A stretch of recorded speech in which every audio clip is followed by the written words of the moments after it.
മഴ വിട്ടുമാറാതെ കാസർഗോഡ് ജില്ലയിൽ ഇന്ന് റെഡ് അലർട്ട്. ഇന്ന് ജൂൺ 17-ാം തീയതി ചൊവ്വാഴ്ചയും കാസർഗോഡ് ജില്ലയിലെ പ്രൊഫഷണൽ കോളേജ് ഉൾപ്പെടെ എല്ലാ വിദ്യാഭ്യാസ സ്ഥാപനങ്ങൾക്കും ജില്ലാ കളക്ടർ അവധി പ്രഖ്യാപിച്ചിട്ടുണ്ട്. ഇപ്പോൾ മഴ കുറയാത്ത സാഹചര്യത്തിൽ നാളെ അവധിയുണ്ടോ ഇല്ലയോ അതിൻ്റെ ഏറ്റവും പുതിയ അപ്ഡേഷനാണ് ഇന്നൊരു വീഡിയോ ഭാഗത്ത് നമ്മൾ നോക്കാൻ പോകുന്നത്. വീഡിയോയിൽ കൊനുമ്പേ വീഡിയോ ലൈക്ക് ചെയ്യുക, ചാനൽ സബ്സ്ക്രൈബ് ചെയ്യുക. ഈ വരുന്ന ജൂൺ മാസം അങ്ങോട്ട് ധാരാളം ചിത്രങ്ങൾ OTT റിലീസ് ചെയ്യാൻ പോവുകയാണ്. നമ്മുടെ ചാനൽ ഭാഗം പരിശോധിച്ചാൽ നിങ്ങൾക്ക് കാണാൻ വേണ്ടി സാധിക്കുന്നതായിരിക്കും. സംസ്ഥാനത്ത് ഇപ്പോൾ കനത്ത മഴയാണ് നടക്കുന്നത്.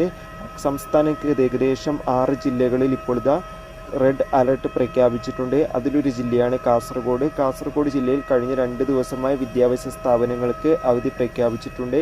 ഇപ്പോൾ ഏറ്റവും പുതിയ അപ്ഡേഷനും കൂടി പുറത്തുവന്നിരിക്കുകയാണ്. അപ്ഡേഷൻ മറ്റൊന്നുമല്ല, കാസർഗോഡ് ജില്ലയിൽ ദുരിതാശ്വാസ ക്യാമ്പ് നടക്കുന്ന വിദ്യാഭ്യാസ സ്ഥാപനങ്ങൾക്ക് ആ ദുരിതാശ്വാസ ക്യാമ്പ് കഴിയുന്നവരെ അവധിയായിരിക്കുമെന്ന് ഇപ്പോൾ ജില്ലാ കളക്ടർ അറിയിച്ചിട്ടുണ്ട്. എന്തായാലും കാത്തിരിക്കാം കൂടുതൽ അപ്ഡേഷൻ അറിയാൻ വേണ്ടി.